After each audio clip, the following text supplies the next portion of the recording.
আসসালামাইকুম, শুভরাত্রি। এখন আমি ভেজিটেবল পাকাবো। গরম পানির মধ্যে এগুলো আমি দিয়ে ভাপিয়ে নিচ্ছি। তো এখন শেষ প্রসেস দেখা পর্যন্ত আপনারা আমার পাশেই থাকুন। আজকে ঝটপট আমি 3টা উপকরণ দিয়ে কিভাবে ভেজিটেবল করব সেটাই আজকে দেখাচ্ছি। বন্ধুরা, আমি ভেজিটেবলটা রান্না শুরু করে দিয়েছি।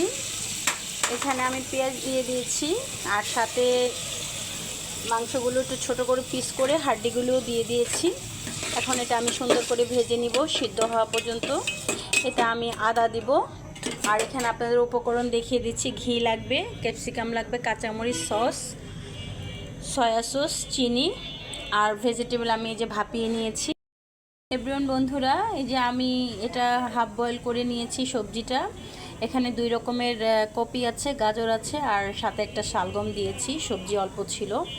আর এটা হলো টমেটো সস, এখানে আদা রসুন, এটা হলো কর্নফ্লাওয়ার, এখানে কাঁচামরিচ, আর হলো ক্যাপসিকাম, আর এখানে চিনি, আর এখানে ঘি, আর হলো সয়া সস।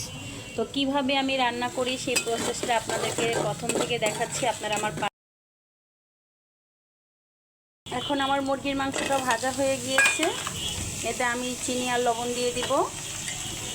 আদা রসুন আগেই দিয়ে দিয়েছি, কারণ ক্যাপসিকামটা গলে যাবে, সেজন্য আমি একটু ভাজা ভাজা করে নিব। যে এখানে টমেটো সস দিয়ে দিচ্ছি।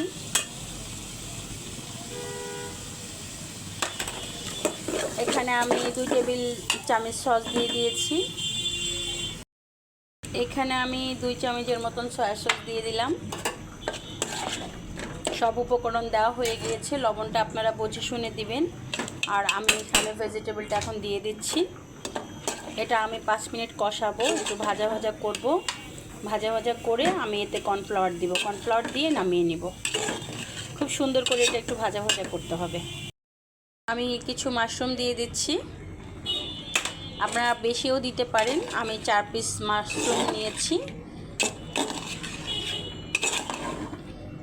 আমার চুলায় একটু গ্যাস কম উঠছে, যার কারণে আমার একটু ভাজা ভাজা করতে দেরি হচ্ছে। আমার ভাজা হয়ে গিয়েছে। এখন আমি কর্নফ্লাওয়ারটা দিয়ে দিচ্ছি। রেডি হয়ে গিয়েছিলে আজকে যে ভেজিটেবল ডাল। আজকে ভাত বেশি খাবো, সারাদিন লাঞ্চ করার সময় পাইনি। এখানে মুরগির মাংস, আর এখানে হলো বটভুনা। তো অনেক কষ্ট করে আপনাদের সাথে আজকে ভেজিটেবলটা শেয়ার করলাম। তো এখন খাবো, দেখেন কেমন হয়েছে।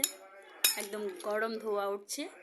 ডাল তো আছেই, বটভুনাও আছে, মুরগি তরকারিও আছে। আজকে ভাত বেশি খাবো। তো